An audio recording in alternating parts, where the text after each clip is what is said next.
Merhaba arkadaşlar, hoş geldiniz. Umarım sağlığınız, sıhhatiniz yerindedir, her şey yolundadır. Bu video bir önceki video gibi bir soru cevap videosu olacak. Benim videoların altına yelken kanat sporu ile ilgili öğrenmek istediğiniz, merak ettiğiniz şeyler olursa yazarsanız bunları böyle fırsat buldukça video olarak cevaplamaya çalışacağım. O zaman haydi başlayalım. Birinci soru, yelken kanatla istediğimiz yerden uçabilir miyiz? Arkadaşlar, yelken kanatla birçok yerden uçabilirsiniz. Sadece bazı yerlere dikkat etmeniz gerekiyor. Ben bildiklerim veya öncelikle dikkat ettiğim şeyleri sizinle paylaşayım. Örneğin kontrollü hava sahası olan bölgelerde uçuş yapamazsınız. Ya da bu hava kontrolörleriyle irtibat halinde olmanız lazım ki sizin nereden uçup nereye ineceğinizi bilsinler ya da nasıl bir rotada uçacağınızı bilsinler. İkincisi, valiliklerce yasak olan yerlerde zaten uçuş yapmamanız gerekir. Bir diğeri, mesela şehir üzerinde uçuş da normalde yasaktır ama örneğin Kayseri, Ali Dağ'da çok fazla uçuş yapıldığı için, hatta yarışmaların önemli bir kısmı da bazen şehir üzerinde rotaları da gerektirebildiği için o tür yerlerde böyle bazı esnekliklerde bulunulabiliyor ama burada önemli olan sizin kendi sağlığınız ve başkalarınızın sağlığını ve diğer hava araçlarının sağlığını riske atmamanız. Yani bu konuda dikkat etmek gerekiyor. Bir bölgede uçmak istiyorsunuz mesela, bununla ilgili ne yapabilirsiniz? Öncelikle o bölgenin bulunduğu şehirde bulunan havacılık kulüpleriyle iletişime geçip onlardan bir briefing alabilirsiniz. Çünkü bazen çok uçuşa elverişli görünen yerler bile farklı meteorolojik şartlara sahip olabiliyor ve uçma konusunda hani bir bilene danışmak gerekebiliyor. Onun dışında ben mesela flightradar24.com adresini tavsiye edebilirim. Orada yolcu uçaklarının iniş, kalkış ve uçuş rotalarını görebiliyorsunuz. Yani normalde yolcu uçakları çok yüksek irtifadan uçuyorlar. Siz o irtifalara çıkamıyorsunuz. Fakat kalkış ve iniş esnasında alçaldıkları için o rotalar sizi ilgilendirmeye başlıyor. Evet, diğer bir soruya geçebiliriz. Yelken kanadın izin ve sertifikası gibi bir durum var mı denmiş. Yelken kanat lisans gerektirmeyen bir hava aracı arkadaşlar. Yani bir motoru olmadığı için ve belli bir ağırlığın altında olduğu için lisans gerektirmeden kendiniz kendi sorumluluğunuzda, pilot sorumluluğunda uçuş yapabiliyorsunuz. Fakat Eskişehir İnönü gibi, Fethiye Babadağ gibi sürekli uçuşların yapıldığı veya diğer hava araçlarının uçuş yaptığı bölgelerde uçmak istediğinizde veya yarışmalarda, festival alanlarında uçuş yapmak istediğinizde sizden sertifikanızı göstermenizi isteyebilirler. Çünkü normalde yani böyle bir zorunluluk yok ama orada sizin uçuş yeteneğinizin, uçuş seviyenizin o bölgede uçmaya uygun olup olmadığını denetlemek isteyebilirler. Normalde eğitim alırsanız, Türk Hava Kurumu'ndan veya Türkiye Hava Sporları Federasyonu'ndan eğitim alırsanız bir sertifikanız olacaktır. Fakat bağımsız şekilde eğitim veren arkadaşlarımız da var. Eğitmen hoca arkadaşlarımız var. Bunlarla ilgili linkleri de açıklamalarda bulabilirsiniz. Bağımsız arkadaşlardan eğitim aldığınızda daha sonra gidip sertifika kontrol sınavına katılarak da sertifikanızı tamamlayabiliyorsunuz. Sertifika olayı bu şekilde. Bir yelken kanatın ortalama fiyatı ne kadardır diye bir soru sormuş arkadaşlardan birisi. Benim bildiğim kadarıyla yani bir başlangıç kanadı $4000 civarından başlıyordu 0.1 yelken kanat. Ama bu fiyatlar çok değişiklik arz edebilir markalara göre ve duruma ve fırsatlara göre. Dolayısıyla yelken kanat Türkiye distribütörleri var, çeşitli markaların. Onların da yine linkini açıklamaya koyarım. Distribütör arkadaşlarla iletişim kurarak hani onlardan doğrudan bilgi almanız daha yerinde olur. Diğer bir soruya geçelim. Yelken kanatın zarar görme durumunda tamirini siz mi yapıyorsunuz? Yedek parçaları oluyor mu? Şimdi bununla ilgili şöyle bir şey paylaşacağım. Sizinle görüntü paylaşacağım. Şimdi benim daha önceki uçuş yaptığım bir yelken kanadım. Daha doğrusu aynı model, başka bir kanat fakat. Şimdi bu kanadın inişte şu sağ taraftaki hücum kenarının sağ uç kısmı indikten sonra kanat elimden düşerek, ya biraz da hızla birlikte düşerek bir kaya parçasına çarptı ve büküldü. Şu kısım diyebilirim. Şimdi nasıl hasar aldığını göstereceğim size. Bakın, gördüğünüz gibi buradan bu şekilde bükülmüş. Şimdi Yelken kanatta kullanılan alüminyum borular çok kalın değildir. Çünkü hafif olması ve uçuşta hafifçe de esneyebilmesi gerektiği için çok rigid ve çok ağır yapılmazlar.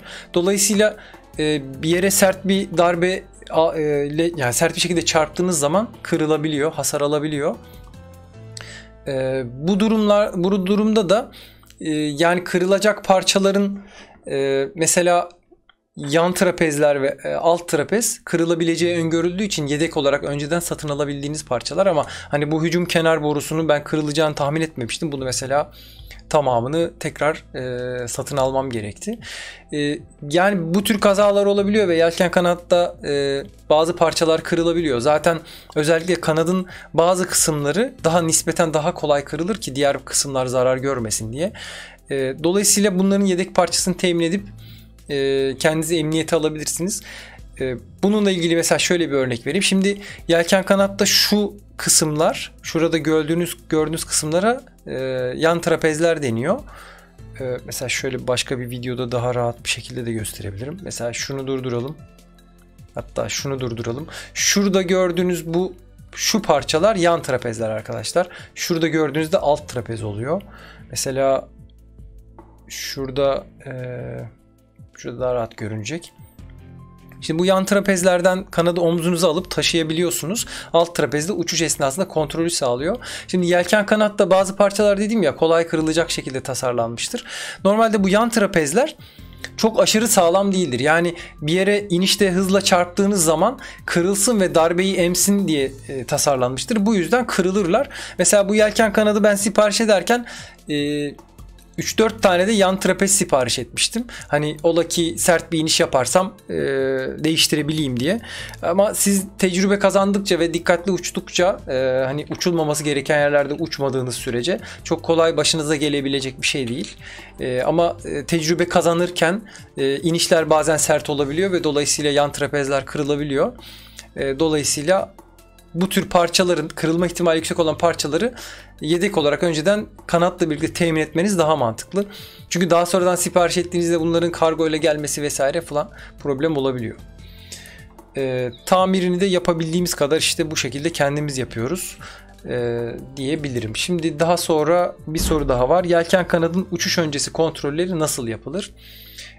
Onu şu video üzerinden aslında şu fotoğraf üzerinden tarif edebilirim.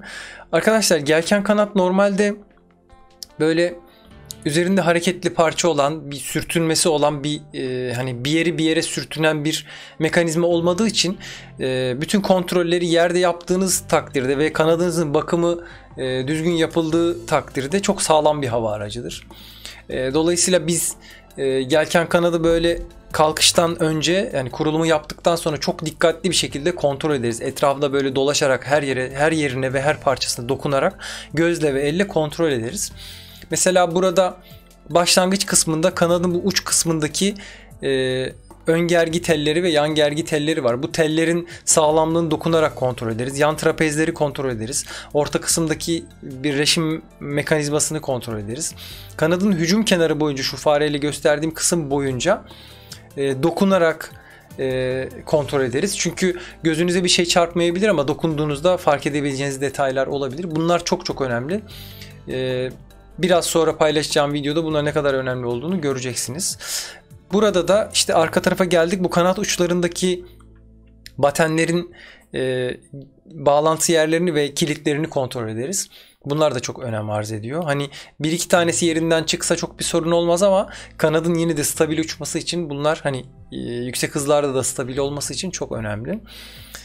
Ondan sonra burada arka kısımda gergi teli var. Bu tel kanadın açık bir şekilde durmasını sağlıyor. Yani aslında şemsiye gibi kapanıp açılabilen bir mekanizma bu. Şemsiyeyi çekip açtığınızda tık diye kilitlendiği yer gibi burada da bir şeye monte ediyorsunuz. Halatın ucundaki mekanizmayı bir kancaya takıyorsunuz ve orada sabit kalıyor. Bu kanadınızın bütün yapısal sağlamlığının temel noktalarından birisi. Burayı çok dikkatli bir şekilde kontrol ediyoruz. Dediğim gibi etrafında bir tur dolaşarak kontrollerimizi yapıyoruz. Şimdi her yelken kanadının da kendine göre bazı özel kontrol noktaları olabilir. O yüzden yelken kanadınızın kullanım kılavuzuna bakarak bunu daha iyi bir şekilde öğrenebilirsiniz. Yani ben burada genel bilgi vermeye çalıştım. Şimdi son soruya geliyoruz. Bir arkadaşımız demiş ki abi sırtındaki ip koparsa ne olur? Şimdi bununla ilgili başka bir videodan örnek vereceğim. Bu videonun da linkini yine açıklamalar kısmında bulabilirsiniz konuyla ilgili. Şimdi bu uçuşta bu arkadaşımızın kanatla bağlantısı kopuyor. Hem bunu izleyelim, ne olduğunu bir görelim. Hem de daha sonrasında bununla ilgili bir detaylı bir inceleyelim. Bakın gördüğünüz gibi kanatla onu birbirine bağlayan ip koptu ve şu anda sadece elleriyle ve kollarıyla kanada tutunarak hani şey yapabiliyor. Düşmekten kurtuluyor yani. Bu şekilde yere doğru gelip çarpıyor. Şimdi arkadaşlar burada önemli bir mevzu var. Şimdi bunu gösterdim ama hani böyle zırt pırt kopacak bir şey değil bu alet. Şöyle göstereyim size. Mesela şu videodan bakalım. Şimdi burada daha net görünüyor çünkü. Şöyle durdurayım. Şimdi arkadaşlar burada bir üst kısım var. Şu üst kısımda gördüğünüz kısım kanada bağlı olan parça. Kanadın parçasıdır bu. Askı kolonu diye geçer bu. Biz harnesimizin bu askı kolonuyla ucundaki kancayı, yani buna karabiner diyoruz bu ortadaki kancaya. Kancayı buraya tek bir hamlede geçirerek bağlantımızı sağlarız. Şimdi normalde bu harnesin arkasındaki bu kısım çok sağlamdır. Yani hakikaten çok çok sağlamdır. 4-5 ton filan ağırlık çekebileceğini düşünüyorum. Ortadaki karabiner kısmı da, metal kanca kısmı da 2,5-3 ton 4 ton çekebilecek kapasitede oluyor. Ve üst kısımda aynı şekilde bu kuvvetlere dayanabilecek kapasitesi oluyor. Şimdi işte diyelim ki minimum olan 2200 kilogramlık bir kuvvete dayanabilecek bir kancamız var. Yani bu halka en zayıf, bu zincir en zayıf halkası kadar güçlüdür ya. Burada diyelim ki 2200 kilograma dayanabilecek bir yüke maruz kalıyor. Şimdi normalde yelken kanadın uçuş limitlerine göre 6G'lik manevra yapabilirsiniz ve bu manevradaki kuvvetlere dayanabilir demektir. Şimdi bu yelken kanat benim işte orta seviye yelken kanadım ve bu kanadın minimum limiti işte 60 kilo, maksimum limiti de 90 kilo olması lazım. 85 kilo falan olması lazım. Şimdi 90 kilo diyelim. Bir hesap yapacak olursak 6G'de 6 kere 9 54, yani 540 kilogram ediyor. Yani yelken kanadınızın dayanımı zaten 540 kilogramlık ağırlığa göre tasarlanmış. Hani 540 kilogramda kırılacak demek değil ama 540 kilogramda emniyetli bir şekilde uçabiliyor demek. Yani bu darbeye dayanabiliyor demektir. Şimdi 540 kilogram zaten sizin maksimum kapasiteniz. Dolayısıyla diğer bağlantınız, yani kanada olan bağlantınız 2200 kilogram. Dolayısıyla buradaki kopma havada oluşacak herhangi bir aerodinamik bir durumdan kaynaklanacak değil. Şimdi şu videoya gelirsek oradaki mevzuyu bir dikkatlice inceleyelim. Zaten bu videonun ben linkini de koyacağım. O hikayesini de bakarsanız. Şimdi buradaki sorun şu kısım çok karmaşık görünüyor bakın. Yani kanada kendisini bağladığı kısım çok karmaşık. Yani normalde benim demin gösterdiğim videoda benim kendi harnesimde tek bir kancayla bağlanıyoruz. Burada ise bir karmaşa var. Bu da tek bir kancayla bağlanıyor ama bu arkadaş askı kolonu uzun geldiği için kısaltmak istemiş ve kısaltırken askı kolonunun bu cırt cırtları vardır. Velcro deniyor. O velcro'yu bağlayarak geçirmiş. Fakat dikkatli geçirmediği için aslında askı kolonunun kendisinden değil cırtı tutturmuş. Ve burada bir süre sonra da cırtın dayanımı tükendiği için cırt açılarak aslında burada kopma gerçekleşiyor. Yani yelken kanadın tasarlanan herhangi bir parçasında bir hata yok. Tamamen pilotun kendi hatasından kaynaklanan bir durum var. Bakın izleyelim. Ve bu çok tehlikeli bir durum. Yani arkadaşlar şu an mesela uçuş esnasında elinizde ciddi bir yük yoktur. Hani kanadı kontrol etmek için çok da sıkı tutmazsınız aslında. Çok da gevşek kumandalar verseniz de kanadı döndürebilirsiniz. Ve burada tesadüfen pilotun elinde eldiven yok ve eli trapeze çok rahat yapışabilecek bir durumda denk geliyor. Bakın burada kopuyor ve sıkı bir şekilde tutunuyor. Şimdi burada ayrıca ikinci bir şanslı olduğu bir durum var. Şu an uçuş yönünde rüzgara doğru gidiyor. Yani yere göre olan hızı rüzgar hızıyla ters yönde uçtuğu için mümkün olduğunca düşük ve yere çarparken de çok ciddi bir yaralanma olmuyor. Hatta burada iniş esnasında önünü bile görememiş çünkü kas yüzünü kapatmış. Ona rağmen çok ağır bir yaralanma olmadan kurtulmuş bu arkadaşımız. Yani çok daha farklı açılarda bu kopma gerçekleşse çok daha tehlikeli bir sonuç meydana gelebilirdi. Yani buradaki vurgulamak istediğim şey yelken kanadın bütün parçalarının çok önemli ve çok dikkatli tasarlanmış parçalar olması. Ki mesela şuradaki videoda tekrar size göstermek istiyorum. Mesela burada şu karabinerin bağlantısını görelim. Şimdi burada mesela şey diyebilirsiniz, arkadaş bu kadar önemli bir noktaya niye bir tane bağlantı koymuşlar? İşte demin gösterdiğim gibi kazaların olmaması için. Yani bir bağlantı noktası ya takılıdır ya takılı değildir. Bunu tek bir hamlede görebilmeniz lazım ve eğer takılı değilse takılı olmadığını net bir şekilde anlayabilmeniz lazım. Eğer karma karışık bir şey birbirine geçiriyorsanız ve takılı olup olmadığı dışarıdan bakıldığında anlaşılmıyorsa bu çok ciddi bir problemdir. Eminim bir sürü böyle kazalar olduğu için böyle tasarımı basitleştirmişler. Bunun gibi yelken kanat aslında çok basit görünen, hafif, çok da keyifli bir hava aracı ama dikkatli bir şekilde hem eğitimin alınması gerekiyor hem de uygun ekipmanla uygun şartlarda uçuş yapılması gerekiyor. Benim bu video için ayırdığım içerik bu kadar. Başka sorularınız olursa yorumlar kısmına yazarsanız sevinirim, cevaplamaya çalışırım. Onun dışında eğitim alabileceğiniz hem kurumların hem de bağımsız olarak eğitim veren arkadaşların bilgilerini ekleyeceğim. Açıklamalar kısmına görebilirsiniz. Daha sonraki videolardan haberdar olmak isterseniz kanala abone olursanız sevinirim. Videoyu faydalı bulduysanız, beğenirseniz ve arkadaşlarınızla paylaşırsanız da benim için çok güzel bir şey yapmış olursunuz. Teşekkür ederim. Görüşmek üzere. Kendinize iyi bakın. Hoşça kalın.